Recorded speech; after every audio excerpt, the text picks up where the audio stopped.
Okay, good evening, everybody. Welcome to day 3 of the Masterclass by Blockchain Kogi 2023. And our speaker is here, and he will be taking us up through the topics for the day. Today, we'll be looking at these few topics. Okay, the topic before us today is um, what is centralized and decentralized finance? What is decentralized exchange? DEX, what is centralized exchange? What is decentralized exchange? What is a wallet? And DeFi security, then swapping, then basic research methodology. Then the last one, that's number 12, we will not be doing it in this class, we'll be doing it in the cohorts.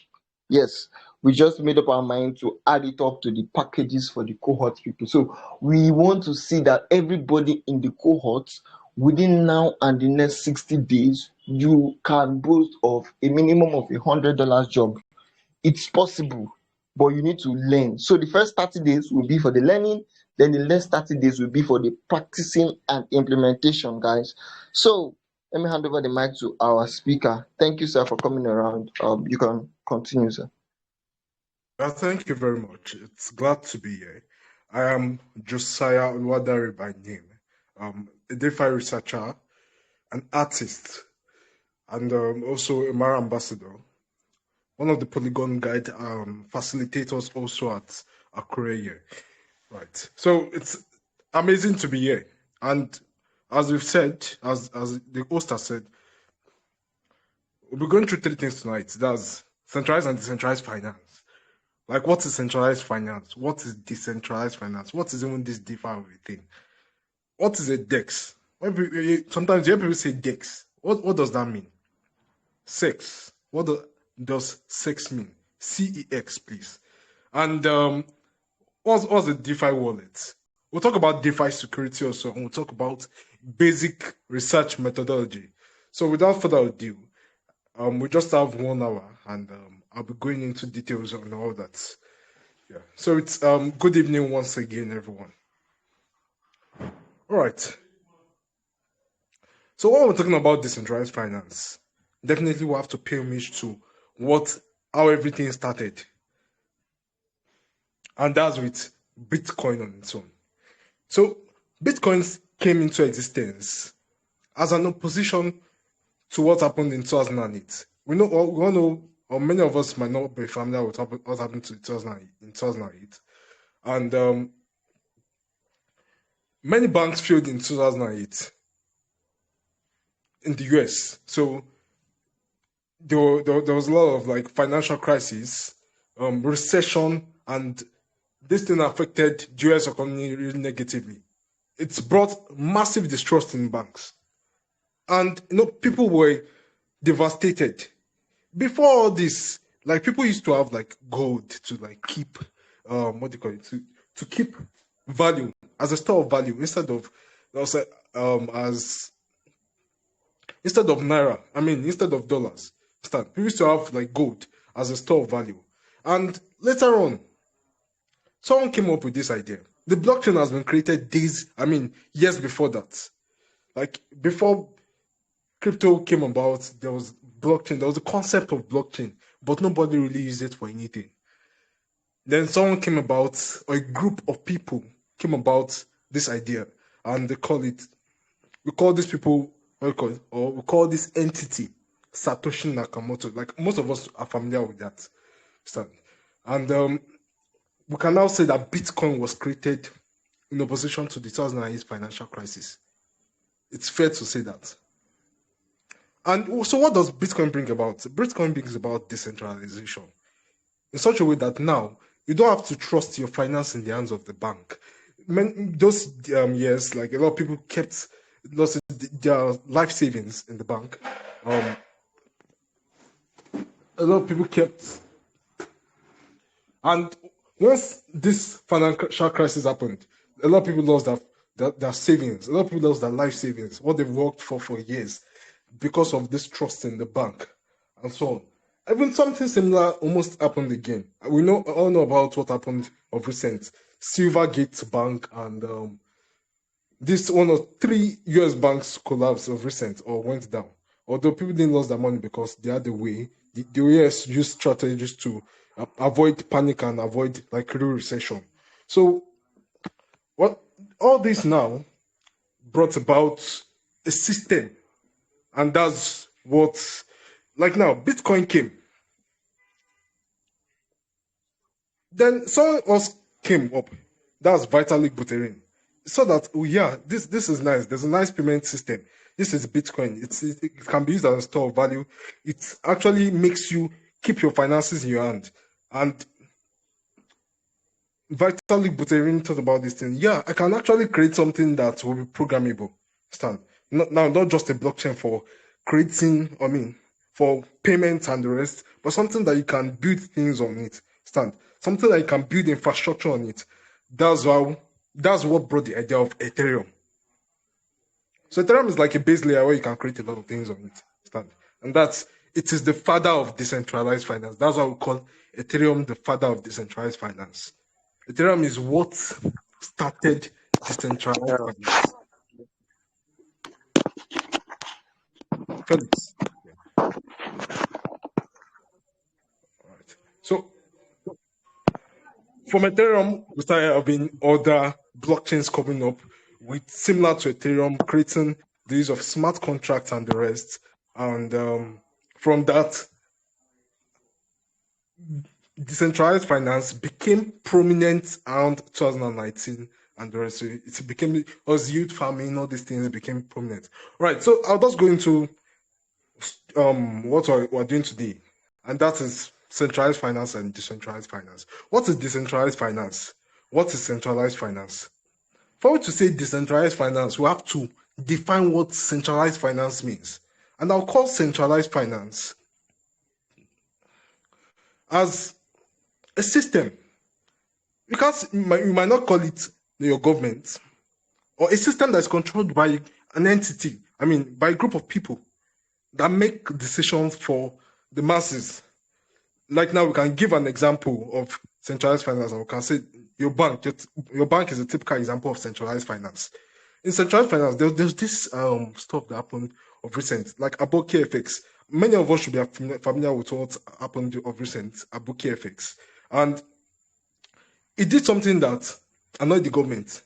What happened? The government blocked his account. Millions of naira freezed. What was it doing? Was it a forex trader? Was it a scammer?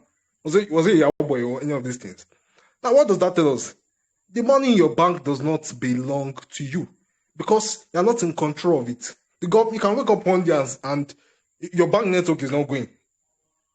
What happened in Lebanon of recent? Like, what let's say serious economic crisis in Lebanon, and before you knew it, banks did not release people's money. There's a woman that had to break into the bank to collect her money, like as if she's a thief. But the money was actually for medical expenses. But she had to break into the bank to collect her money, and that was a system of centralized finance. Ukraine is a typical example of recent. Like what happened in Ukraine?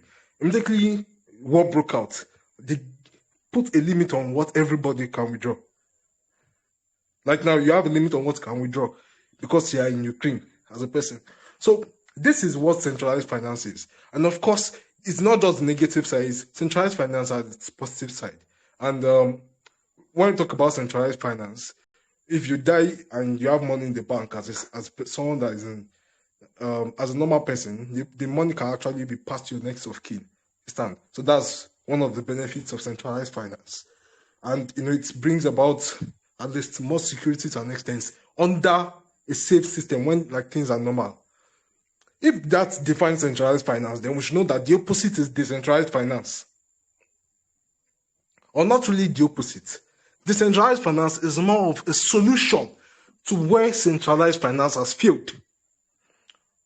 I don't know if you're hearing me. It's like I'm speaking to myself. Yeah.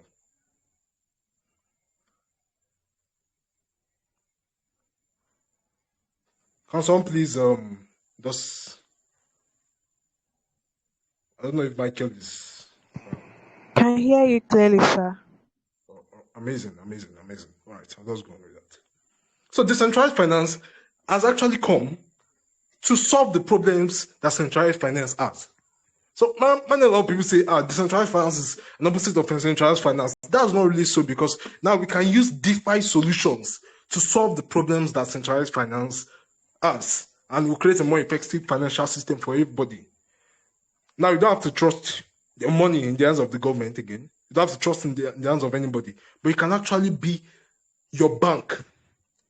Now you can be your banker and you can be your security man. So as this definition is something of use, and it said this decentralized finance is a system that allows you to be your bank, it allows you to be your banker, and also don't forget the part of security. You have to be your security man, because if you are your banker, you have to be in charge of your security also. Although decentralized finance offers a more robust security system for you to keep your funds.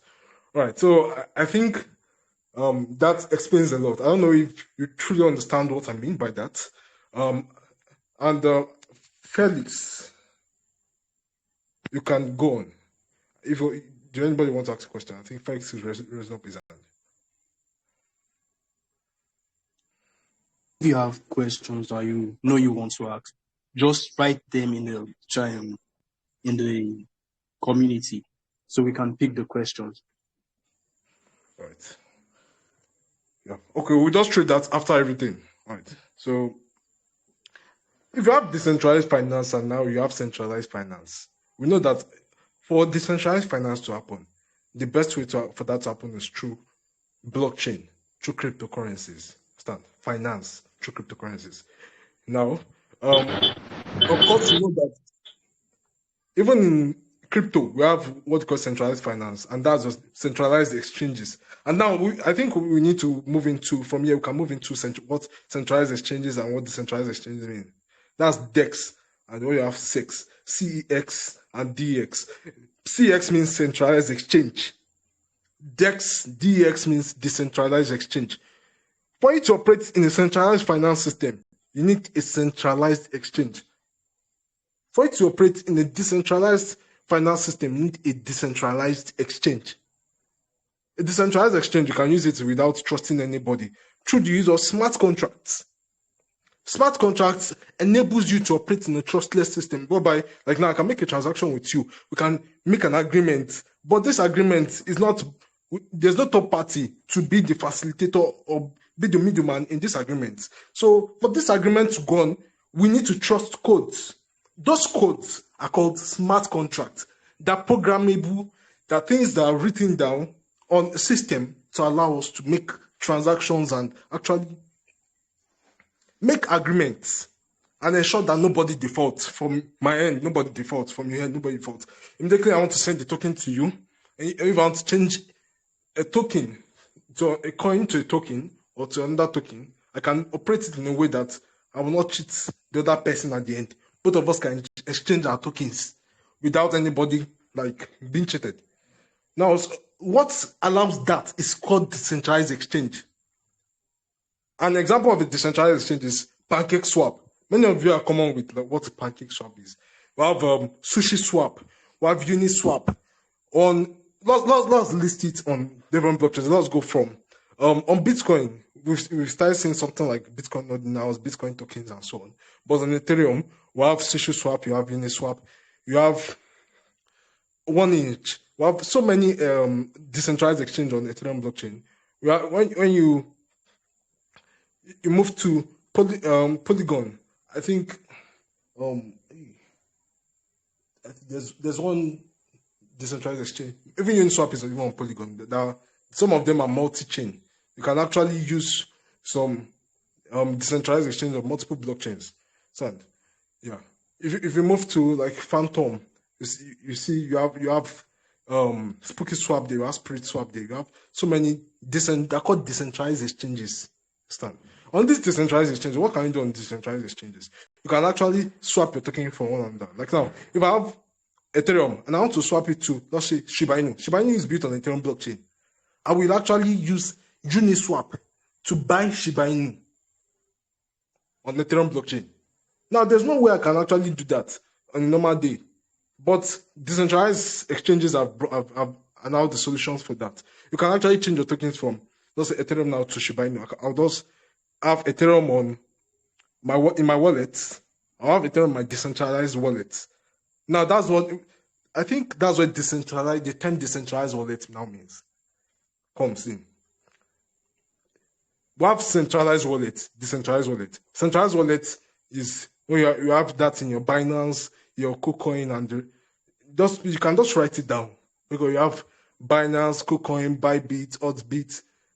These are called centralized exchanges, and you have in them is embedded in them. You have have centralized wallets.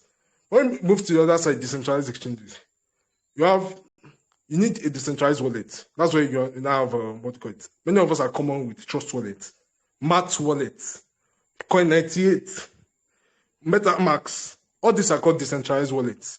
So in some of these decentralized wallets, now you have decentralized applications where you can a space like a browser where you can actually connect Web 2 to Web 3. Let me use that word. Web 2 to Web 3. All right. For now, I was actually explaining the use of the decentralized wallet. You want to buy Shiba Inu on decentralized wallet. The easiest way you can do is now. Before I go into that, you actually need centralization. Is not actually a big problem to DeFi at the moment because you need centralized finance to actually bring adoption to decentralized finance.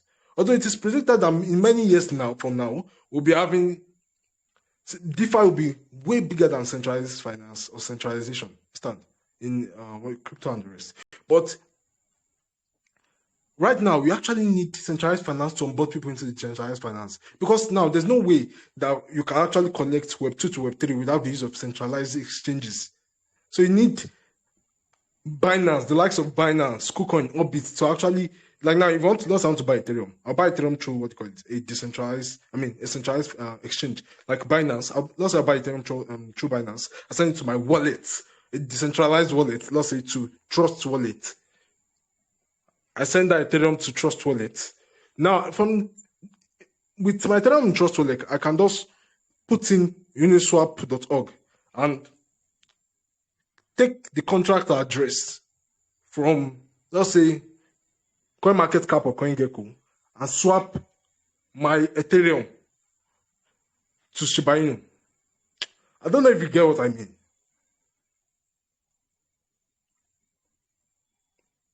All right.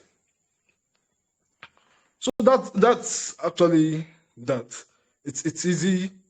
The same goes if you can actually swap your tokens on Trust Wallet, then it means you can actually swap the token on any on Ethereum blockchain. You can actually swap the tokens, let's say from Ethereum to Shiba Inu on Ethereum blockchain. It means you can actually use other decentralized wallets and decentralized applications to swap your tokens on different blockchains. Like now on Binance Smart Chain is a blockchain.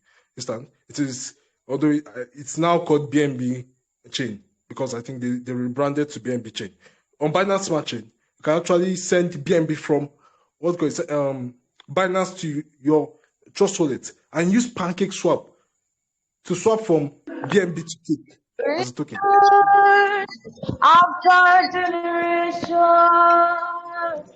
you praise you, yet no one lifts you up. When I ask the Lord, what name fits you? And he said, all right, thank you. Yeah. So I don't know if I'm saying something because it feels like I'm talking to myself at this moment. I don't know if you get what I mean by that, about what I'm saying. Right. So, I said something. Can hear you clearly, sir. I said something when we were talking. Thank you. I said something when we were speaking earlier. I said DeFi is a system that allows you to be your bank, your banker, and your security man. Your bank, your banker. You can actually exchange between tokens. You're the one that is conducting the operations. So you're your banker and your security man. You should not forget the part of DeFi security, because in all using of, let's say, Binance Smart Chain, Ethereum blockchain, let's say Phantom blockchain, Solana, and the rest, you should also understand that this system is just young. And for a young system like this, you need to, the security is in your hands. You stand. For DeFi security, I don't know if you're familiar with the term rug pull. Rug pull means when the developer of a project removes liquidity from that project. Let's say, like now, I gave an example of me swapping from Ethereum to Shiba Inu. I swapped from Ethereum to Shiba Inu, and then I just can't swap back from Shiba Inu to Ethereum. That shows that the developer, is it that two things? The developer must have actually removed liquidity, or let's say I entered an honeypot. Honeypot actually means when you enter a token, you buy a token, but you cannot sell that token. So that's where DeFi security now comes in. Also, DeFi security comes in that dimension of you being the person that protects your wallet. Like now, if you're using a wallet to trade, you shouldn't be using that same wallet to store your crypto assets. The best way to store your crypto assets is through a hardware wallet. It is called a cold wallet, Ledger. That's the best way. You have Ledger, you have SafePal. You can just write as I'm talking. You have like SafePal. So this is DeFi security. If you're someone that likes to keep your money safe, you can buy any of these hardware wallets and actually store your funds there instead. But if you're someone that actually uses the blockchain, you might not actually be able to afford that. You can send your crypto assets to a completely new wallet, an hot wallet. Your normal wallet is called hot wallet. So you can sign into an hot wallet. But in that hot wallet, you will not be able to, you must not interact with links with that wallet. The only assignment of, the only use of that wallet should be to transfer tokens in or out to your normal wallet you use to interact with other things. So I think that's about that. And in DeFi security, I talked about honeypot and rug pull. For it to be able to detect rug pull and honeypot, I wrote a PDF on it. It's called Rug Liquidity Lock, and it covers like about 6 blockchains. So for you to be able to check liquidity lock in a blockchain of a token in a blockchain, you can actually, I'll drop that once I'm done with the class today. So you can actually spot liquidity lock. You can know if a developer lock liquidity. There are 3 things that you need when checking liquidity lock. You need to know if liquidity has been locked. You need to know the time lock. I need to know the quantity of tokens locked. You need to know the time lock. Like now, let's say the developer locks liquidity till tomorrow, and I'm still doing token tomorrow. Tomorrow he pulls the token. That most time you need a 5-year lock to know that this is a standard time lock. The percentage of token lock, you need at least 80% of token locked to know that, yeah, this thing is secure. One of that researching real coins. And also you need to know if liquidity is locked or not. I can actually detect if liquidity is locked through token sniffer and some of these applications that are made simple. The most complex and easiest way, actually, you can use the scan, let's say Etherscan or BSC scan to detect if liquidity is locked or not. So that's about that on DeFi security.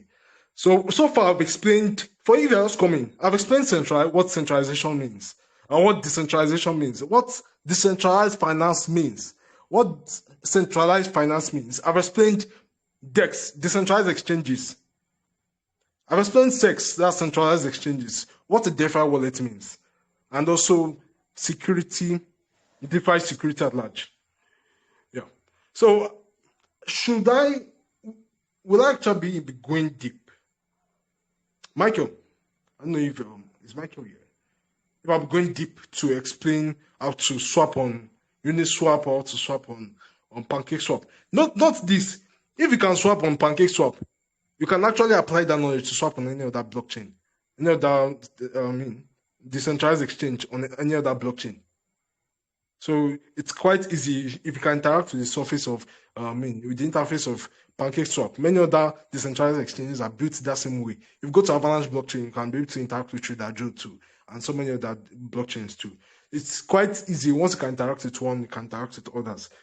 And there are terms in decentralized finance called them. You have farming, you have staking. Like now, you want to stake a coin, you want to farm a coin. I don't think I should go into that. So I'll just move straight up to basic research methodology. And I think that'll be the last part of this class today. So just basic research methodology. The basic part of it. Because research methodology sometimes can be really complex or complicated. Let me use that word. So we have to go simple today. Because I just want to assume that many of you are like newbies to DeFi at large. If you want to buy a token, many times, many people look at tokens and they'll be like, Shiba Inu to $1. I'm very sure you've heard of that time. Like if you've been in this space, you've heard of, let's say, Shiba Inu to $1. Looking at this thing, you should understand that you're not looking at the price of a token, but you're looking at the market cap of that token. You're looking at the market cap of the token. So now the question should be, how do I check the market cap of a token? The easiest way to check the market cap of a token is just to go to CoinMarketCap or CoinGecko. Please, you can write it down. Those are like tools in decentralized finance. We have CoinMarketCap, we have CoinGecko, we have Zerion, we have CoinMarketCal, CoinMarket, then Cal, C-A-L. We have Token Sniffer, we have CipherHunter.org for checking VCs, venture capitalists in the project. So these are just basic tools in DeFi. We have DeFi Llama for checking TVL and for research. So we're going to research methodology now, and the basics of everything now is to check how do you actually know if a token is undervalued. First of all, I think I should explain this. You should know that it is very easy for a token with low market cap to do X2 than a token with high market cap. It is easy. Let me give an example now. It's easy for, I used to use Shiba Inu. It's easy for for, let's say, Bonk to do X3 or X5 than it's easy for Shiba Inu to do X2. And this is the reason. The liquidity required for Shiba Inu to do X2, if that liquidity flows into a small market cap token like, let's say, Bonk, it can easily do X20 or X100. You can just type, if you're actually looking for the token I'm talking about, you can just go to CoinMarketCap or CoinGecko and type Bonk or type Shiba Inu. I'll just give you a minute to just check through. Just go through it. We should make this as practical as possible, as much as we're making it theoretical. So just go to CoinMarketCap or CoinGecko, type Bonk. So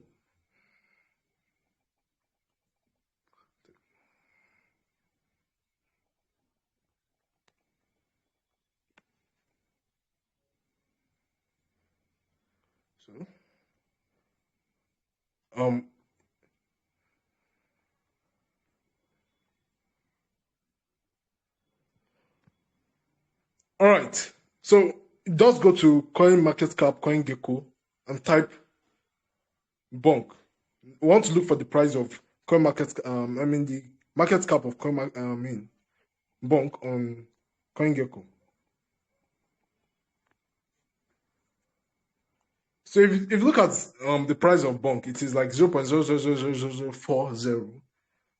But when you go down, you look at the market cap, you see that it is around $70 million. Then go to Shiba Inu. You can also check it. I think this is one very, very easy part. Go to CoinMarketCap, CoinGecko, or CoinGecko, any one of it, anyone that you're familiar with, and look for Shiba. You check Shiba and see that's 5 billion market cap. Now, for this token now, for Shiba to do X2, it means the market cap has to do X2. It means this market cap has to become $10 billion market cap.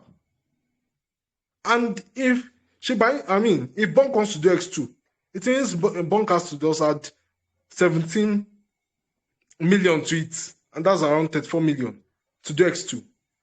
That's why I say it would be far easier. Like now, if you put money, if you don't know research well, like you put money into Shiba and Bonk, let's say Bonk, and let's say core liquidity flows into both of them. If you put money into Shiba, it does be on X2. While if you put money into Bonk, you'll be on over X100 or X200.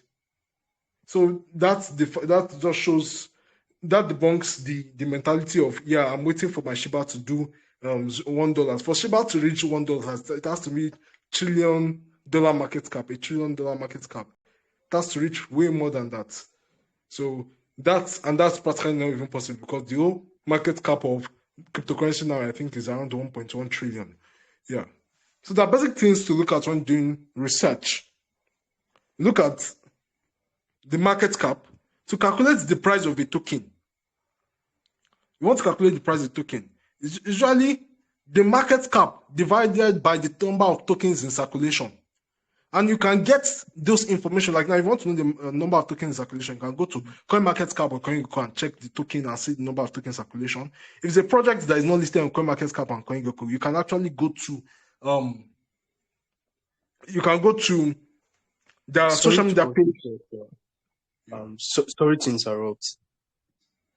Sir, please, I don't know if you can like share your screen with us and show us some of these things, like, because some of them are asking. They would like to see these things, probably the CoinMarketCap and CoinGecko, so they can know what these things looks like. So we appreciate that, sir, if you can show us. Thank you. Please, let me.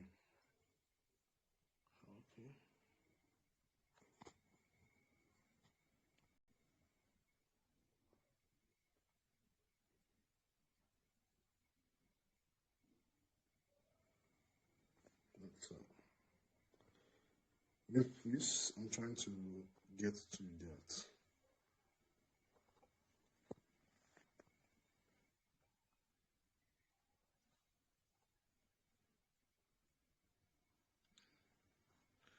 Okay. Right. So it's like many of you don't understand. Okay, let's share screen. I can see your screen now. Like, you can see my screen now, right? Amazing. Yes, it's showing.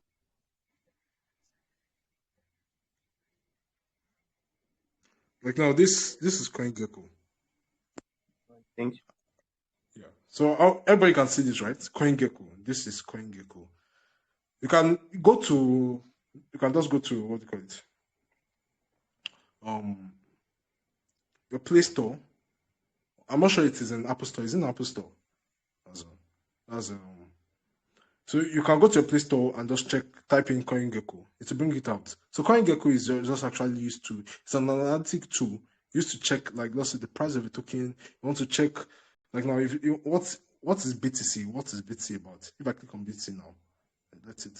I think this will load up. You want to get more info on what? No, this is okay. Like now. Like, I want to check BTC. What's Bitcoin about? You want to check, look at the market cap of Bitcoin. That's $516 billion. You want to check, okay, come here. Like, click back to the other time. So, all right. So you want to check the exchanges Bitcoin is on. Like, where can I buy Bitcoin? You can see centralized exchanges such as Binance, BTCX, Get.io, and the rest of it. So these are centralized exchanges where you can actually get Bitcoin. I want to check the portfolio. So I want to check like info on Bitcoin. Like, where's the website of Bitcoin? You want to know the website of Bitcoin? You can actually go to bitcoin.org. You can see the home page here. That's bitcoin.org. I have blockchain supply, stroke supply. You want to check discussion forum where you can actually discuss with the community, Bitcoin community. Even Twitter, like the official Bitcoin account of Twitter, you can see there. The Facebook account of Bitcoin, you can see it all there. And if you want to read on what Bitcoin is all about, you can see the right up here. So this is like, it informs you on every token you want to like research about. So let me go to another token, not just Bitcoin. And let me go to, let's see, Matic now. Let me just click Matic. Matic is the token for Polygon blockchain. So you can see like the exchanges Matic is on.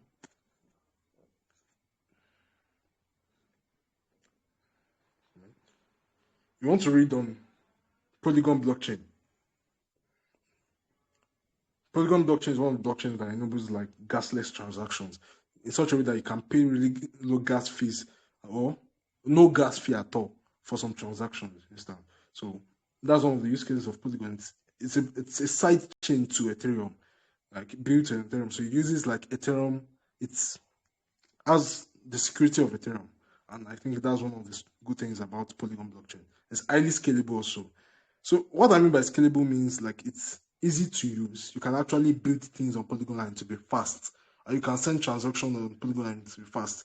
Ethereum is not scalable because like now if I interact with Ethereum and I want to perform a transaction, the gas. What I mean by gas now is like, let's say for you to drive a car, let's say from Ibadan to Lagos or from Ibadan to Kogi, you need fuel in that vehicle, and that fuel can be, let's say, gas. Let's say now the journey you want to go on is a transaction stand, so you need gas to carry you through the journey. That's when you apply that to let's say blockchain 2. You need gas for every transaction. For you to perform a transaction, you need gas, and this gas is actually paid to those people that validate the transaction. We have different consensus mechanism for validating transactions. Let me not go into that. We have proof of stake, proof of work, pure proof of stake, like Algorand blockchain, and so many other things. So all that is like a little bit technical for those who really like to like go into blockchains and know different types of blockchain, private blockchain, public blockchain, and the rest of it. So that's just at the side. So now we're on CoinMarketCap. So if you want to check like the price of a token, you want to check the charts, you can see the 7 days like chart of Matic, 1 month chart, 3 months chart, 1 year chart of Matic. So you can actually check a lot of things on Matic. And like now, let me give you an example. Like you want to get like the contract address, want to get the contract address of a token, contract address. Like now, let me explain what contract address means. Contract address is actually something that you use to buy a token, so that you will not, like now, if someone says go to the market and buy this thing in the market, you need a name. The person can just say, hey, go to the market and buy detergent. You don't know what to buy. There's so many detergents in the market. How do I get the detergents to buy? Now we are going to buy Sunlight. You know what to do. You know that, hey, I'll go to the market now. There's what you call Sunlight, has this branding of Sunlight, and I'll get exactly what I need. And sometimes can even be different sizes of Sunlight, but get the big size, the medium size of Sunlight, and so on. So the same thing happens in crypto. Like for you to buy something in the market through a decentralized exchange, you actually need a contract address. That contract address is what enables you to buy that exact token. If you go to CoinMarketCap and just type in tokens, it can bring up a malicious token that you don't know of. So the best is to get the contract address. It gives you the specific token that they are going to buy. And that's when DeFi security also comes in, because when you're looking for contract address, you actually need to be careful. The easiest way to look for contract address is not just through CoinGecko. You can also use Dex Screener. DEX, Dex Screener. So I'm getting there. Let's just check around CoinGecko now. I was actually explaining how to look for contract address in CoinGecko. Now let me look for a token built on a blockchain. I'm looking for a contract address for. Let me look at ANS. So ANS, that's Ethereum naming service, is a token. ANS is the name of the token. So just give them a minute, please. Let's load. Right. So you can go to info. want to read more about ENS, the exchanges, decentralized exchanges ENS is on. You can check everything. You can check the price chart. This is the contract address. You see, it is the first thing, contract address of token. So you copy it like this and then go to, let's say, you can just go. It's built on Ethereum blockchain, first of all. You see this sign of Ethereum. So it shows that it is built on Ethereum blockchain. You can just then go to any decentralized exchange built on Ethereum. And you must know that you must have Ethereum in your wallet. That's Ether, ETH. You must have Ethereum in your wallet. Then you just swap using Uniswap. You paste your contract address in the space. You see it there, space to. So just type uniswap.org. Uniswap.org. Please note that when you're looking, this is part of this DeFi security zone. Like when you're looking for the decentralized exchange, don't just go to Google and type Uniswap. Many times when you see on top, you see sponsored, you know that it is a scam exchange. Because there's a time to, I was trying to look for buy token on, let's see, Polygon.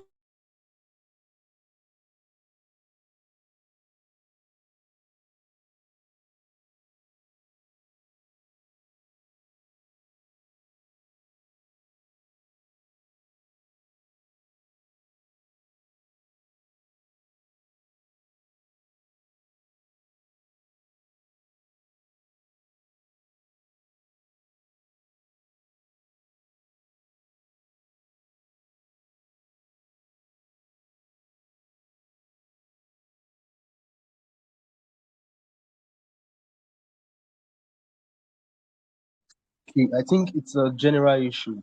Probably is having network issues. So please, everyone, just exercise patience. I am sure he will be here with us shortly.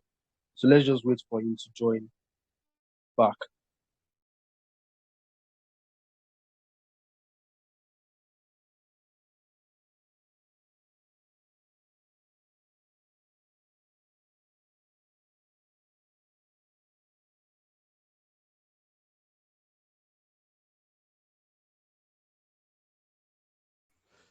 I don't know why I went off. Please, can someone just tell me like why I went off?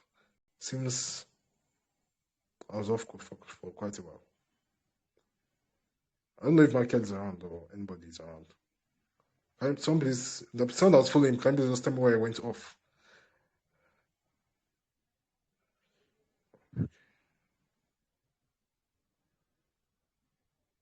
Come back, sir. Yeah, thank you. Can you please tell me why I went off? Like it's like I was off for quite a while. And I was Yeah, actually yeah, sleeping. I think it was at the point where you were speaking about or you were on my CoinGecko actually showing us the. Did you get to the part of me showing you candies? Well, I did, but I don't know if others saw that. Like the coin market cap, CoinGecko candies. Yeah. Right. Okay. So No, I think I'll go. I didn't think that place was we saw that place. But the point at which we saw was when we were showing them how to what the information they will find out about ETC. I think that was the area Oh, we that's got quite a while disconnected. because I've actually said a lot of things after that. Hey, all right. So I'll just show you one thing, and I think I'll just move on. So let me share my screen again. Right. So you're seeing all this now. I said something before. I think I rocked then. You can see this stuff on top here, like candies. So you can actually claim it. I just want to make sure I'm not off again. Right. So you can actually claim it on a daily basis. Like people think that this was free, but you can actually claim it free because like there's a time Trust Wallet was actually giving people free TWT. Like you have to claim it on a daily basis, and some people had up to 5,000 and so on. Then the TWT they launched their token. That's Trust Wallet launched their token, and now I think it should be on $1.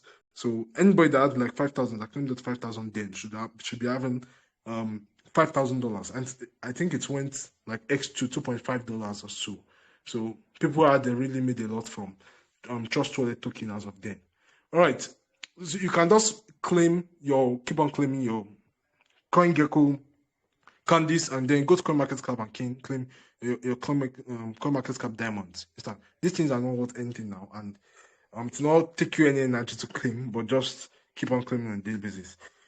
Yeah, because it has a very good probability of it being worth something good. And many of you know about what happened the last time. Like, you could use your CoinGecko candies to actually claim this token. What's the name of that token again? Access protocol token. Yeah, and some people claimed up to like $400, some people paid up to $800 on that. All right, so that's about that. I think I was talking about like basically like research methodology, and I would actually like to go into a few things before I cut everything off for tonight. So one of the things you need to look at when you're looking at basic research methodology, you need to look at the seed sales of that token. You need to look at the token unlock of token. You need to look at the tokenomics. You can just write it down, or you can go through it after I'm done. Tokenomics of the token. You need to look at the TVL. Please, TVL means total value locked. You need to look at the roadmap of the project. You need to look at the marketing of the project. You need to look at any catalysts and even trends in that project.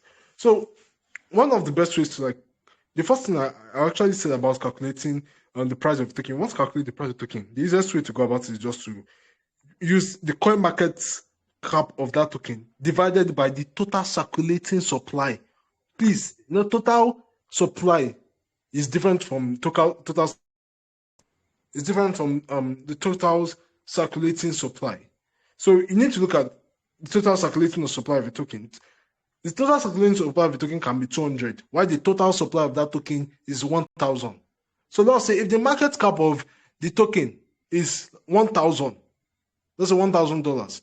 To calculate the price of the token, let's do 1,000 divided by, let's say, 20 stand. So that will give us the price of the token. All right. So that's about calculating the price of token. So you are looking at the tokenomics of token, like the total value logged in the token. You're looking at marketing of the token and even the trends and narrative. One very good way to research and look for new tokens is to look at the trend. So sometimes things on Phantom blockchain does be trendy. In that moment, you know that liquidity is flowing into Phantom blockchain, and therefore you need to make your research around Phantom blockchain, so that when a token pumps happen, you actually research that pump. What actually made this pump to happen? If token dumps, you actually research that too. What actually made this token to dump? And you should be able to differentiate tokens. We have what we call a coin, and we have what we call a token. Coin is like Ethereum on its own. But anything built on Ethereum blockchain is called a token. Shiba Inu is built on Ethereum blockchain, so it's called a token. A lot of us know Wakanda Inu. It's like Nigerian trending stuff, and that's actually a token. A token built on Ethereum I think Binance Smart Chain as of then. So the main coin is BNB, while the token is Shiba. How am I saying? It's Wakanda Inu, like that's the coin. So I'm just trying to explain what a token means and what a coin means. So when someone says buy this token, you know that it's talking about a token built on a blockchain. So you use the coin, the native coin of that blockchain, to buy the token using a decentralized exchange. All right, so that's about that. So when I'm researching, that meant to look at the trend, what's happening in this. You look at Twitter, you check everywhere. People are talking about this particular narrative. The time everybody was just talking about, let's call it, everybody was talking about Arbitrum, and a lot of things were just happening. Arbitrum this, Arbitrum that. As a smart researcher, you start researching on Arbitrum blockchain and looking for tokens on Arbitrum blockchain, because that's where liquidity is flowing into at the moment. That's where builders are going into at the moment. So at that time, you research on on Arbitrum blockchain. That's following trends and narrative. Like if you want to, you're someone that likes to follow trends and narrative. The best way to actually spot a trend and narrative is actually see it before it comes, so that you are positioned before the trend and narrative.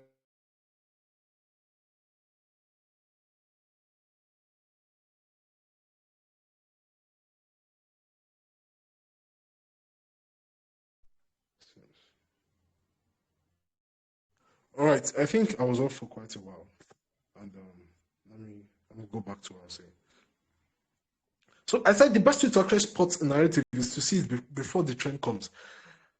There was an NFT that people were talking about. That's a Lens protocol, and a lot of people didn't really know about Lens that when it was like really early. So a lot of people didn't know about Lens. What was Lens? Nobody knew about Lens, and it was selling in the market for like $6 to $10 as of then. But immediately the trend came in.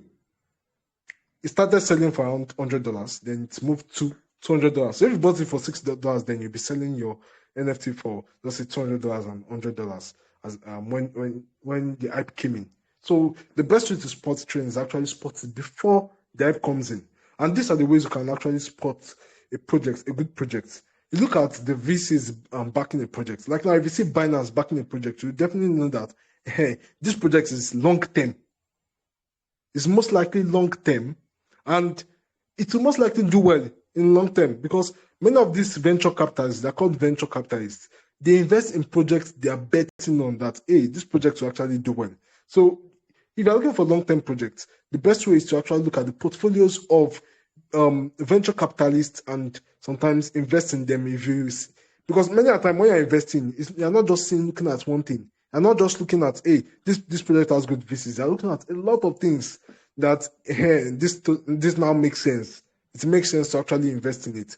So one of it is actually the VCs, like the VCs behind the project. Another thing you can look at is looking at whether the project is inflationary or deflationary. What I mean by inflationary means whether more tokens are released into are unlocked. Like now, if Ethereum, I'm holding Ethereum, and more tokens are being unlocked, and lots of money is not really flowing into liquidity is not really flowing into Ethereum. What happens is that the token will begin to dump because more tokens are being like when you have increase in supply, the demand goes down. So it's just like that. It's just the same concept behind that. So when you have increasing, there's a time I think gold became so let me say popular, or almost everybody has gold in a particular country. I think it's a story. And before you need like in that place, gold was not really valuable. Imagine gold was not the value of gold actually reduced in that place because like almost everybody had it. Like if everybody has gold, then what is the use of gold? How precious is gold? So that's the same thing that happens also. It's the rarity of something that actually makes the demand to rise. So if more tokens are released into circulation, it actually makes the price of token to go down if liquidity is not flowing in at the same rate. So deflationary tokens, like when tokens are reduced, and this is called burning. When a project say I want to burn this particular amount of tokens, they want to like reduce supply. When you reduce supply, you increase scarcity, and from that, the increase in demand of the token comes up. Like they have increase in demand, and that increases the price of that token. So you should know whether the token is a inflationary or deflationary token. You want to check if the token is a rebased token too. There are some tokens that increase or decrease depending on how the market is. So those are called the rebased tokens. Yeah. So one other thing to check is the TVL, total value locked. And the best way to check a TVL is by using DeFi Llama. You can just go to Google and type DeFi Llama. So DeFi Llama is actually used to check the TVL of a token. And what TVL means is total value locked. If a token has a particular service it's rendering, a project has a particular service rendering, most times there'll be increase in TVL, total value locked. That shows that a lot of people are interacting with or are using the products of that project. And that is positive actually, because when you look at, a lot of people are using the product of this project. We have good VCs back in the project. This is a deflationary project. It's also following the trend. Look at all these things. And look at the market cap. Look at the market cap. It's like, oh, this is quite low too.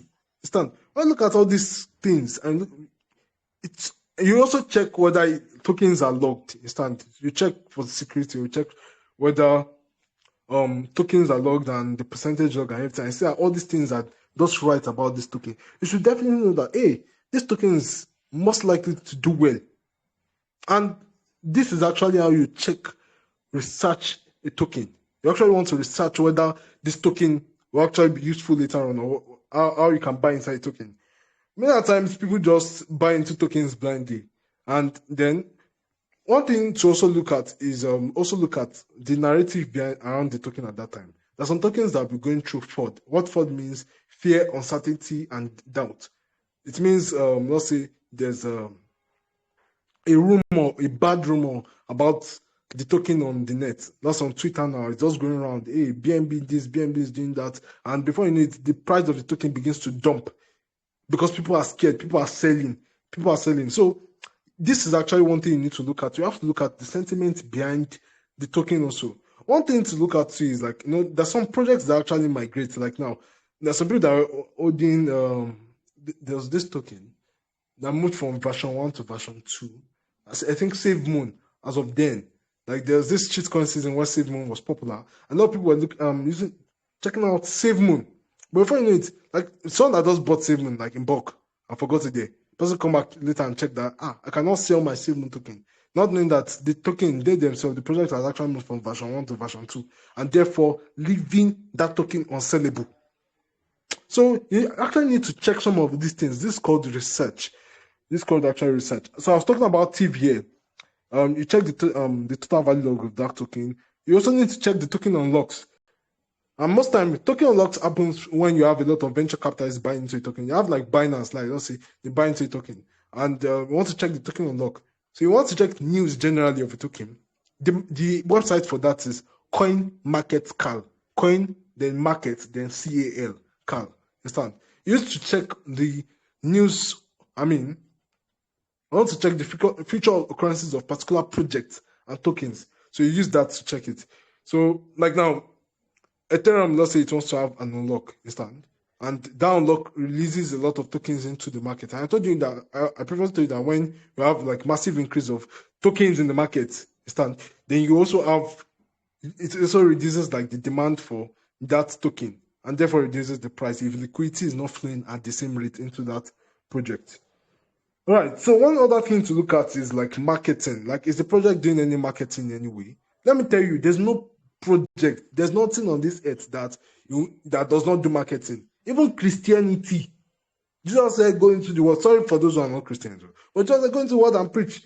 Like, what is that? Marketing. I'm going into the world, going to preach, tell people, hey, this is about this. Come and join us. It is nice. It is great. So there's nothing that does not work without marketing. Even MTN still does marketing today, no matter how big they are. So every project actually needs a form of marketing. So you actually check what is the marketing of this project. Are they doing anything to like market themselves, to show people that there's some projects that actually market themselves because the product they have speaks for itself. So it causes noise and causes ripple effect. That is also marketing on its own. So you need to check whether the project is actually marketing.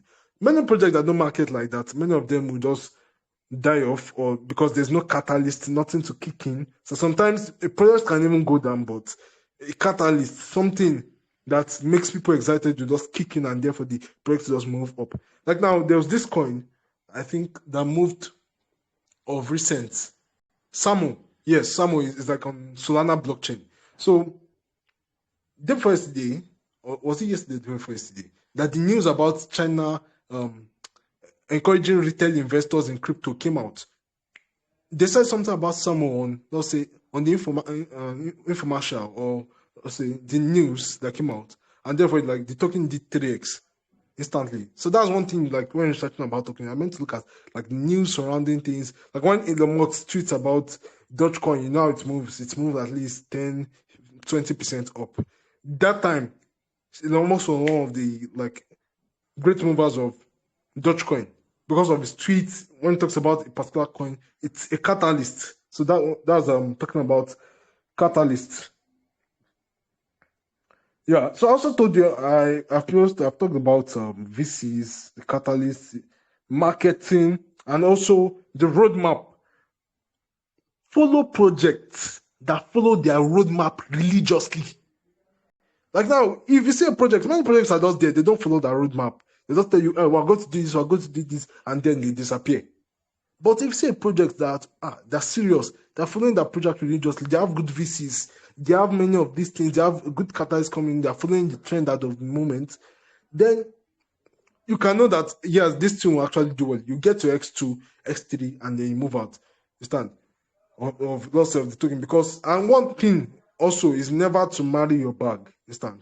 Never ever marry your bag. Because many people just buy one token and say, hey, to the moon, to 100x, and the token will dip to nothingness. You understand?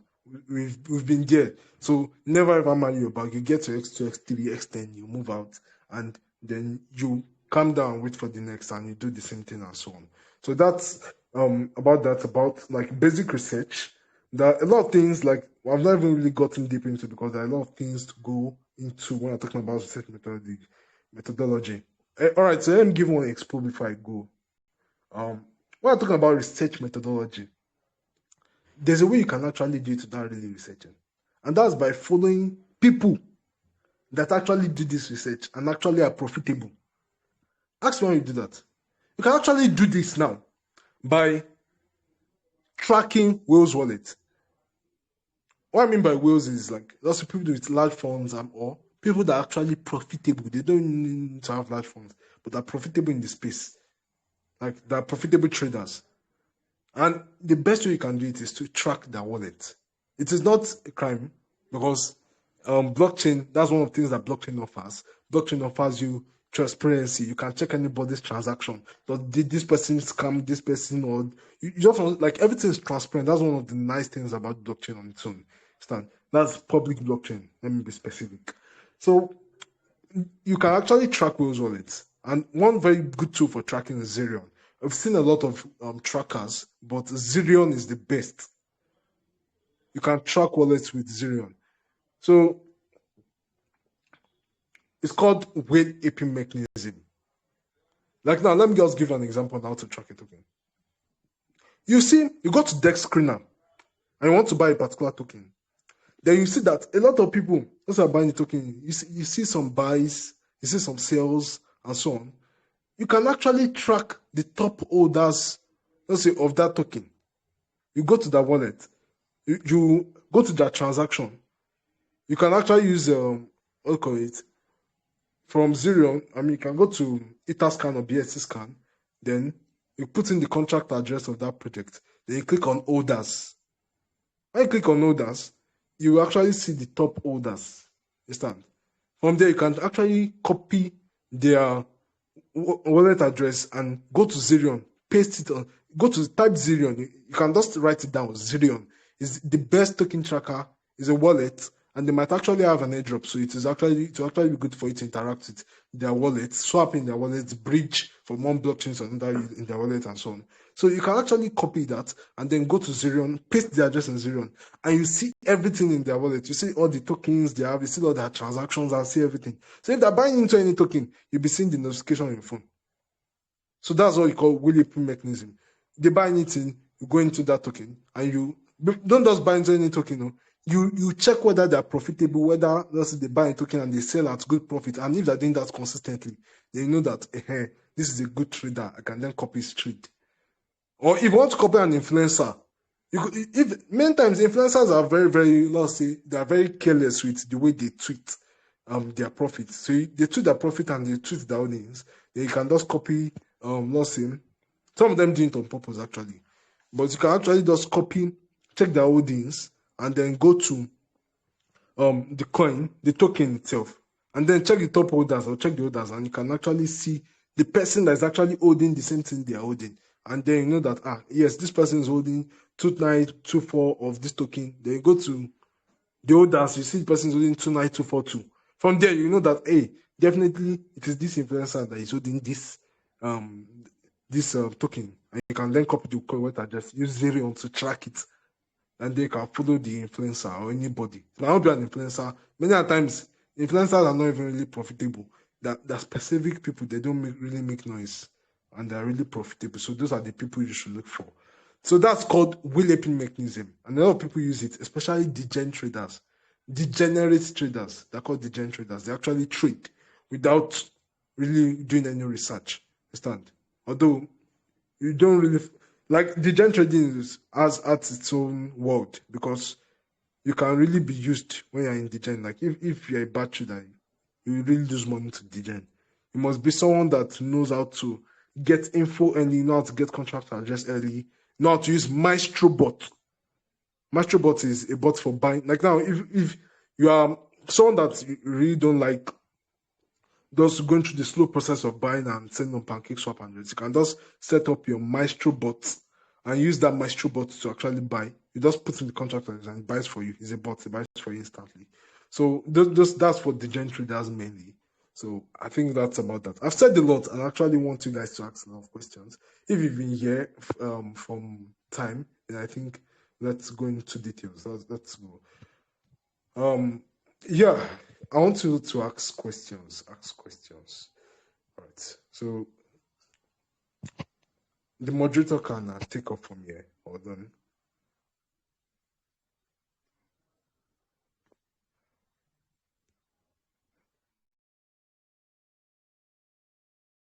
Okay, thank you so much, sir, for all you've said. So, yes, please, in case you have questions, you can drop your questions in the comment section so we can pick those questions and ask. Also, the attendance form has been dropped, so kindly fill that up to indicate that you are present. So, in case you have questions, please write them down. Let us see. So, Mr. Josiah can attend to those questions. Yeah, I would love to take your questions. It seems I've been talking since morning. Hey, where's actually Michael? Actually, because Yeah, Mr. Michael. he's around. Right. Yeah, just drop the form now. So. Right. Mr. Michael. So you can do. Okay. I think he got disconnected. He'll be joining us soon. Yeah, someone asked the question. Said, for the contract address, once you buy a token, do you also own a contract address? So, sir, this was your response to this. Once you buy a token, do you also what? Do you also own the contract address? Like, it's trying to ask now that if I should buy, let's say, Bitcoin, does it mean I've purchased Bitcoin contract address as well? No, Bitcoin contract address is just something that allows you to buy a specific token. That prevents you from buying the first token. Like now, let's say when AI Doge launched, a lot of people created other tokens that are named AI Doge. So you see many tokens that are called AI Doge, AI Doge, AI Doge. But how do you actually get the exact AI Doge token? So the best way is to actually like go to Twitter, understand? You see what people are really discussing about, then you get to that account of AI Doge, especially. From there, you can actually even enter the Telegram channel and request for the contract address. From there, you buy the original AI Doge token. There's someone that bought, even a popular person on Twitter, CTNG, that actually bought AI Doge, and it pumped. But what she said, like, she saw that she bought the wrong token. That's what we call honeypot. So to prevent you from entering scams and honeypot, you need a contract address. It is like the tag you want to use to buy something. Understand? Like if I want to buy something now, I told you, I gave an example of let's say of sunlight. If I'm going to the market now and I want to buy a detergent, people say, "Hey, buy detergent." But how do I know the exact detergent to buy? Because until you tell me that it is sunlight detergent I want to buy, is this specific size I want to buy, then I'll be able to buy the detergent. Understand? So that goes the same thing as like contract address. You need a tag. That tag is what you call a contract address. So you need that to be able to buy a token. So I hope that explains what the question you have. Okay, so Clinton, I hope that has explained the question. So the contract address is just like a unique identifier, and from what you said, so Yeah. yes, someone asked the question. Okay, this question is about the menstrual box. So he asked, the menstrual box you talked about, is it only used for degen trading, or can it be used for normal trading? So it can be used for normal trading. It can be used for normal trading. The other advantage of MaestroBot is that it's if everybody wants to buy a token, sometimes it is when it's how fast you can buy a token that you'll be actually really profitable. So for you to be the first to like buy that token, you actually just need something, and that's called MaestroBot. So it helps you buy ahead of others that are going to be buying slowly. Understand? So if you are a trader and you want to buy fast, you need to like set up a MaestroBot. It's actually free, and you can actually use it to buy tokens ahead of others. So that's like the mean. It's not really for the gen traders. You can use it for anybody. Can use it. It's for everyone. And there are many other bots that work that same way too, not just MaestroBots. So I hope that explains your question. Or if you're not certified, I can actually go deeper to explain.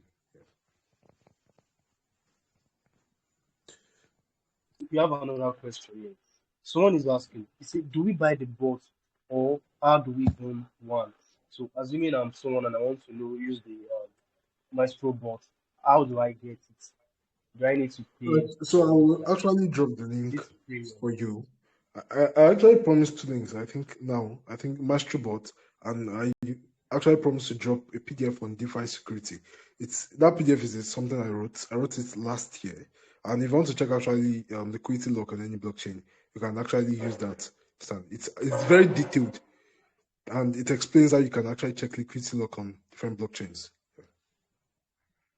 So I'll drop that once we're done.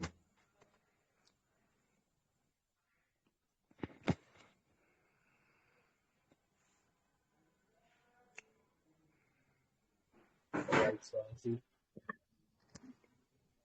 more questions are coming. Let me just wait for them. So please, if you have any other questions, just drop them. I can see some people typing. If you have any other question, please feel free to ask. Yeah. Someone actually asked a question here, but the question is not so clear. He's asking, is it true that there's a bot that trades? Oh, Yeah, definitely. someone does. Okay. Yeah, so I can go on. There's a bot you can use to trade, not that trades on his own.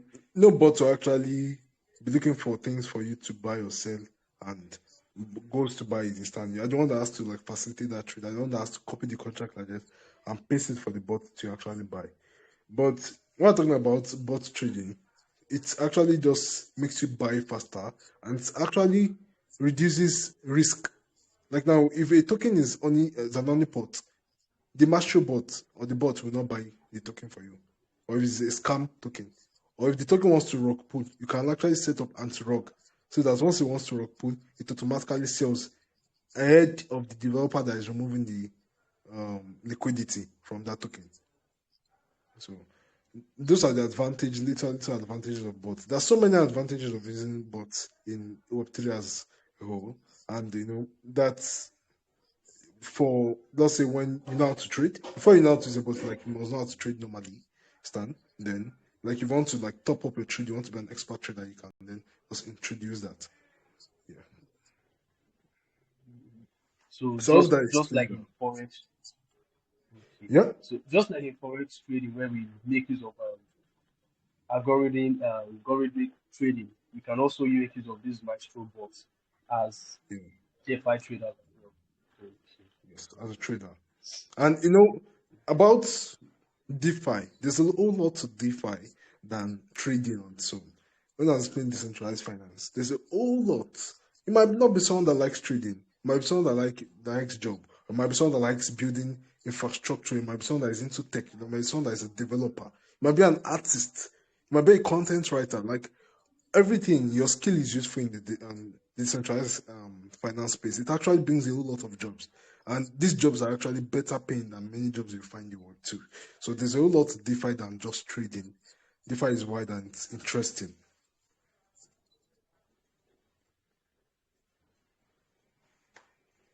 Yeah. So if you have questions, please if someone who wants to ask questions can actually come up. You can actually give them the mic to actually come up. They can use up their hands. There's a reason for that actually, but Okay. if you insist, we can. It's a recorded session, so we Yeah. So someone asked a question now. He said, please, the whale aping you made mention of, what are the process involved? So that if you want to track the wallet of the whale, how do you go about it? If you want to track the wallet of, I didn't hear Like that. yes, it talks about the whale aping strategy. So if Yeah, you want to really go please about start with it, them. what are the process? Yeah. Actually, really explained it in the section, but I think I'll just give a quick recap on this. There are different ways to go about like tracking Will's wallet, and one of the a way you can go about it is like if you track, if there's a token you want to actually buy, you can actually go to Etherscan and look for the top holders of that token. How do you go to Etherscan and look for the top holders of that token? You just copy the contract address from, let's say, Dex Screener or CoinMarketCap or CoinGecko, then go to Etherscan. Etherscan is actually used for checking transactions and everything. And so you can actually just go to Etherscan and put in the contract address there. From the contract address, it will bring out, let's say, the tokens. You see the total amount of tokens, you see everything. Then see the transactions going on in that token. People buying, people selling, you see everything. You can then go to orders. You see it around the corner below. Orders. You click orders and you see the top orders. From there, you can just track the top 10 orders of that token. That's a token like really prominent, the token that is good. So you want to track the top 10 orders of the token. From there, you use actually Zerion. Zerion. Zerion, if I'm correct. So you can get that on Play Store. So Zerion is the best wallet tracker you can find out there. Because I've tried a lot of wallet trackers and Zerion is actually the best. So you can actually use Zerion to check the top 10 wallets and see what they're buying or you see what they're selling. From there, if let's say if they buy a token or let's say they sell a token, if they buy a token now, you can track that. And if you see that these people are really profitable in their buying and their selling, let's say they buy a token for a low price and they sell for a high price. Let's say they buy for 0.2 Ethereum and they sell for like 5 Ethereum or they sell for like 1 Ethereum or 2x. Then you know that, hey, and you see that happening consistently. You see that, hey, it didn't just happen for one token, it happened for 2 tokens, 3 tokens. Then you can know that, hey, this wallet I've gotten is a good wallet for, let's say, it's actually a good wallet for will keep AP mechanism. You can then risk trading by buying into whatever that wallet is buying into. So that's just about looking for like big holders wallet or people, good traders wallet to track. And another way I talked about is actually influencers. Like you want to track influencers wallet. You sometimes many of those influencers tweet. Many of them tweet and you actually see what they are buying and what they are selling. So from there, see what they're buying and what they're selling. You can look for the token and see the amount of token they're holding. Then go to Etherscan and look for that same amount of token holder. Like I said something. If you see a token, like you see on Twitter, they actually tweet make a tweet of a token that they're on profit on, and let's say the token amount is 2349. You can go to Etherscan now. Let's say the tokens on Ethereum blockchain. You can go to Etherscan, check orders, and then look for someone with that similar amount. There's a way you can actually type it. You look for someone with that similar amount that's holding that similar amount of tokens. From there, you track the person that is holding. You know that if 2 people are holding similar amount of tokens, you track both wallets, and over time, you can actually I'm coming. You can actually track that influencer's wallet because you know that the influencer is actually holding that same amount of token. So it's more of like speculation to get the right person. But most times, like there's a 90% chance that you arrive at the right person. Please give me a minute. Please.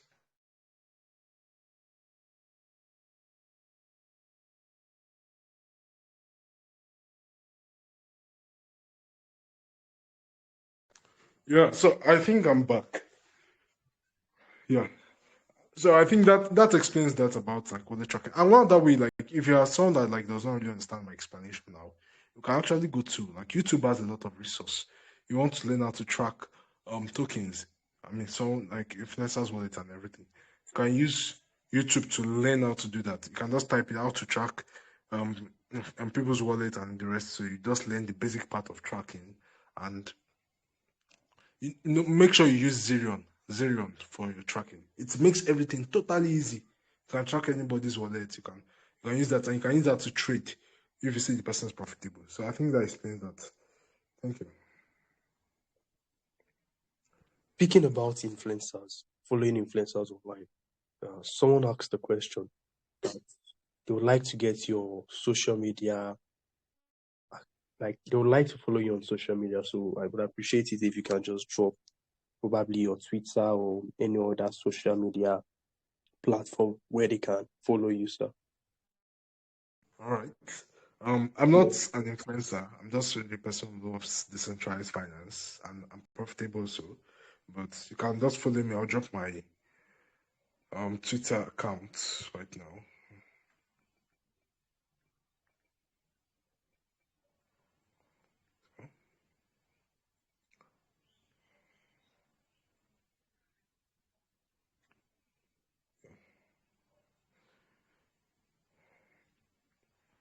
All right, so I think that's about that. I've joined my Twitter account, so anybody that wants to follow me can just follow me up. They will start from there. A lot of people that there are a lot of people in this space, that might not be influencers, although they know what they're doing, and you can actually get a lot of value from them. Although we also have it in such a way that sometimes you don't get fooled by also following influencer, following this influencer. A lot of people have large followings, but they don't really understand what they are doing. So that's one thing you need to be careful about in Web3 also. It's not everybody with large following that actually knows DeFi, like to deep points. So I think that explains that. Yeah. So thank you. If you actually want to ask questions, please just ask your questions, and I would like give. We still have lots of questions here. Can I? Okay.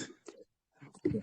So this person asked, he said, I bought a token on a centralized exchange with market order, and I found out that the buy order directly impacted the price, increasing it briefly. Though what I bought was a small amount. What should I look out for next time to avoid this? Total volume locked or liquidity? I You bought don't the know if token you on get the question. centralized. Yeah, you bought the token on a centralized exchange, Yes. And the like person through didn't. market, Yes, market order. through market order. Yes. If you actually buy a token on centralized exchange through market order, most time does not have price impact, right? So if you buy a token, it just goes instantly, and then I think you sell or for whatever price it goes into. But I don't think I really understand that question well. It's only if you let's say are using limit order. Limit order means when you want to buy a token when it reaches a particular price. Market order means you're buying a token instantly. Let's say you have USD and you want to buy instantly with the coin's market price. Then use market order. So Although can you I, please I guess explain what that question one? okay. Well, from the question he asked, I guess probably the person, let's say the token was supposed to cost like $30, for example, but the person ended up buying it for like 30.4. Since it was using a market order, there was no specific price. So maybe that's what happened. Yeah. Yeah, so just trying to ask what can he or she do to avoid that kind of error next time. You can actually set a limit order. I think that works. Yeah. Like if you don't want to actually buy it at particular price, set a limit order to buy it at a particular price you want to buy it at. With the faith that it actually touched that price. Like now, if I want to buy a token and let's say let's Arbitrum token is currently at around $1.15, and but if I want to buy it around 0.7, it's around 0.7 ever. But if I want to buy it around 0.7, I will just set a limit order on the centralized exchange. Let's say there's some centralized exchanges that even offer a limit order. So you set a limit order. Immediately it touches that price, it automatically buys for you. I think even PancakeSwap offers that. So it automatically buys for you. So you can actually set a limit order to buy at that price. And one other thing, there's some tokens that's on centralized exchange. When you look at the token on centralized exchanges and a token on decentralized exchange, the token difference will actually be token difference in the price instant. There actually be price difference in the token. I mean, so in that way, most times, like now for AI Dodge, instant. The time I wanted to buy AI Dodge as a token, and I was one of the first people. I saw AI Dodge at 1.2 million, and I knew it was going to X2. To my surprise, it did X4, X100 from there, and even X200 from that price. But if you're someone that actually, like let's say you want to buy AI Dodge, then you'd have noticed something that the price on MEXC, that's a centralized exchange, was higher than the price, or let's say it's currently even higher than the price on a decentralized, I mean, on normal markets, let's say decentralized wallet, using a decentralized exchange to buy it. So in that way, but when you look at it clearly, you see that tax, there's what you call tax when buying a token. If tax applies when buying that token on decentralized exchange, it actually reduces the worth of what you're buying. But if you're buying on decentralized exchange, it gives you the exact worth. But when you look at things clearly, when you buy the same thing, let's say I want to buy $100 worth of a token on a centralized exchange, and that same person I want to buy $100 worth of token on the centralized exchange. We say at the end of the day, we buy the same what, and what we buy is actually what equal amount. But it doesn't apply to some other tokens sometimes. But I'm just telling you that this sometimes you have to take note of this. This applies to some tokens, especially tokens with tax, like 15% tax, 10% tax. Tax means that when you want to buy a token, there's a particular amount of token that actually goes to developers. And if developers make money through that too, it's used as a way to generate revenue. Yeah. So I hope that is. I think I even went further to explain. So I hope that explains that. You can actually go to the next question. We have a little Yes, so time. you've done justice to that. Okay, now this is the next question. If, for example, Wakanda token under BNB, okay, is it possible they can give cashless transactions? So this person is trying to know if you can actually trade Wakanda Inu token for free without gas fee since it's under BNB. Then the second question that person asked is this: to get updates, do we follow the token itself, that is Wakanda Inu, or the centralized exchange, which is BNB? I think person is still kind of confused on which of them to follow. Is it Wakanda Inu or the BNB chain itself if you want to get updates? No, BNB chain is on its own. It's a facilitator. BNB chain do not, they cannot even say, hey, we're in partnership with Wakanda Inu. Wakanda Inu is just something that is built on BNB chain. So that I think that answers the question like that. So BNB chain, when you're looking for who to follow for updates, yeah, you can actually follow few influencers. Although you should be careful about following influencers because there are a lot of influencers that just look for what, like they just promote anything. They don't care about their audience and so on. So you should be careful about that too. Sometimes you can look for the good ones and follow a few of them. And that's how you can actually get updated. Sometimes you join that community. The best way to stay updated in the crypto space is to be in a community. That's the best way. There's no better way than that. Like I was in Nirvana community for quite a while, and I think I'm still there. From there, we actually get a lot of like updates, what's going on in the crypto space and everything from that community. And that's one thing that a community brings. A community is like, I bring what I understand from my space into my community. Then you bring what you understand. If everybody contributes to the community, everybody will be good because like everybody's bringing different values, and we actually use it to complement one another. Like, so it's that one of the best ways to actually get updates is to belong to a community, belong to a community of people that are also interested in crypto like you are. I think crypto, blockchain Kogi will actually actually provide such. will actually even provide study after all this. So if you're someone that is interested in joining the community, you should actually join blockchain Kogi and like join like-minded people like you, Stan. People that are actually really serious about some of these things, and there's a lot for you to make. As in, crypto rewards active participation. You're not so there's no how you'll be active in the crypto space. As someone that is really interested in crypto, that will not be rewarded at some point. Stan. So I think that's about that. And you asked one question before that, before getting updates. You asked one question. Can you please Let me get the question. So the person is asking that if, for example, Wakanda token on that BNB chain, do we require gas to be able to carry out transactions? Yes, actually. I explained something about gas. Like, if you want to move from Lagos to Ibadan, you need to fuel your car.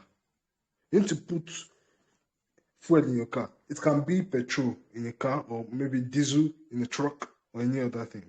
But if you want to move from one location to another, you need gas. And that's where the word came from, actually. So for you to perform a transaction, it is a transaction. You want to move from somewhere to another place on a blockchain, you need gas. Sometimes the gas can be high, like on Ethereum blockchain, it requires high gas fee because of the congestion of the network and low scalability of Ethereum blockchain. And some other blockchains can be very cheap. Like now, you have countries that can be very, very costly. For you to move from somewhere to another in Dubai, you know how much it cost you. And for you to move from somewhere, one place to another, even in Nigeria, or let's say, a not even comparing different countries, not even comparing Nigeria. Like in a rural area, it be things might even be sometimes let's say cheaper in that part. There's some things that will be cheaper than let's say in an urban area. So it actually differs from blockchain to blockchain. Let's say gas costs, but you actually need gas to perform a transaction. It's not just about Wakanda now. Forget what the name Wakanda. Any token. If I want to buy any token, I need gas fee to buy that token. Depending on which blockchain it is on. Thank you. I think I explained that.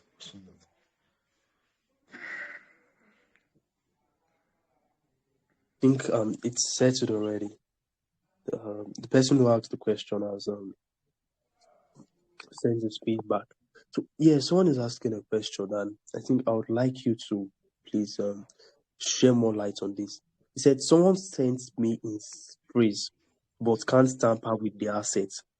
Why is it like that? Someone sent a seed phrase. Yes. He sent you a seed phrase. Yes. But I can't tamper with his assets. You can't what? Tamper with the assets. You can't tamper with the assets. Yes. Wow. I actually asked the person to like clarify. There's a 90% chance. If someone sends you a seed phrase, there's a 90% chance that that person is a scammer. Sure. We talked about DeFi security.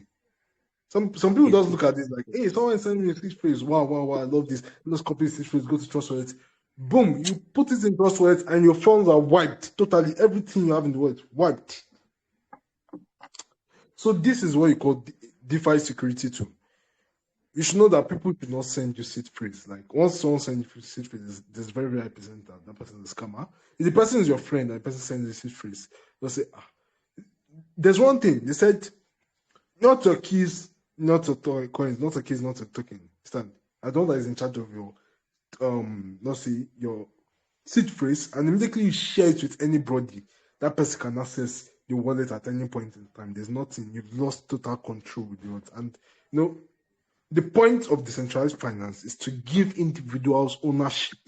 So I'm not meant to share a seed phrase. People that share seed phrase most likely are also scammers, and that can lead to security breach. So I think that explains. If that does not really explain, satisfy your question, you can actually clarify yourself on what you're asking. Understand?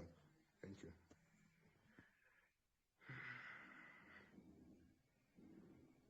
Check in case we have any other questions as well.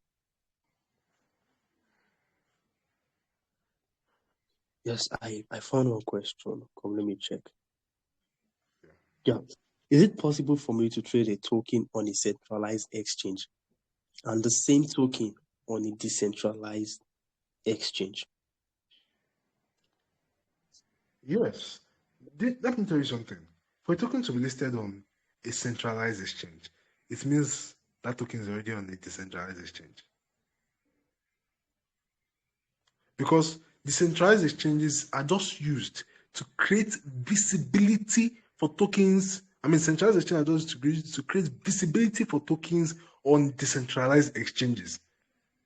Like now, the Dogecoin was there, and before you know it, because of the noise, the opium, like everybody was also excited about Dogecoin. Before Binance said, "Yeah, we're going to list Dogecoin." If they list Dogecoin, you can trade it on Binance, and sometimes it even gives you leverage to trade, to short or long.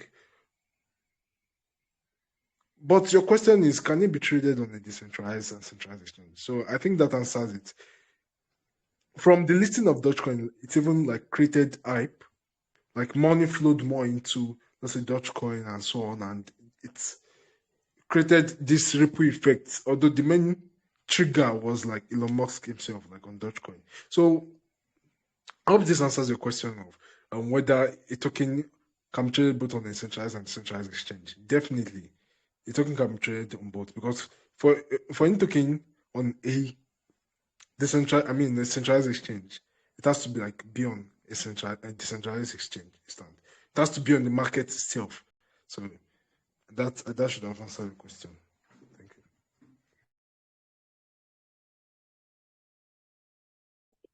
All right. Thank you so much for the explanation.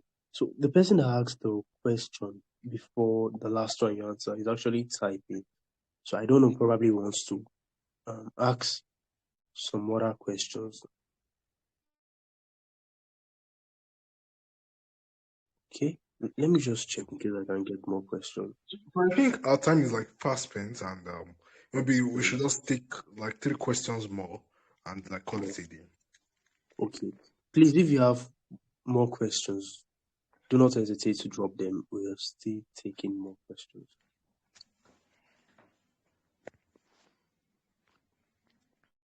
So I think we've exhausted the questions we have. Just understand. All right.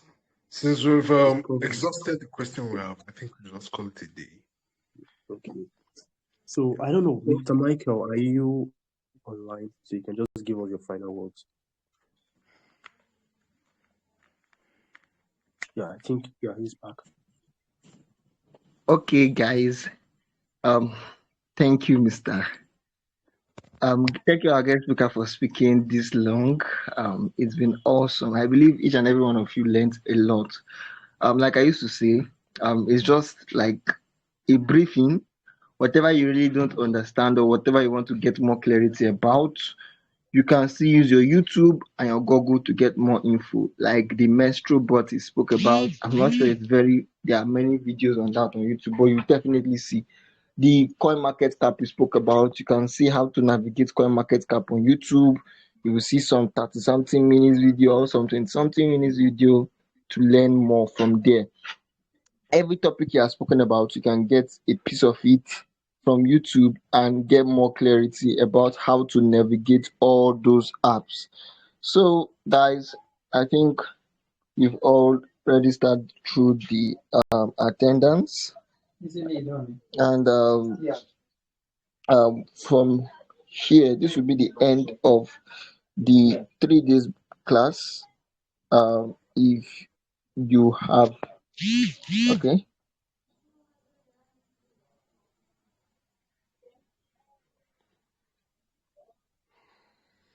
Okay, so yeah, he will be dropping the link. We'll ensure that the link to the menstrual bot is dropped successfully. So, guys, thank you guys for coming out. What we'll do now is by Monday we'll have collated the people that did not miss the 3 days Then the people that missed one out of the 3 days, the names will be out on Monday. So once we release the name, we check your name, then you will receive an email from us. Then you proceed to the cohorts. I think I should stop the recording here.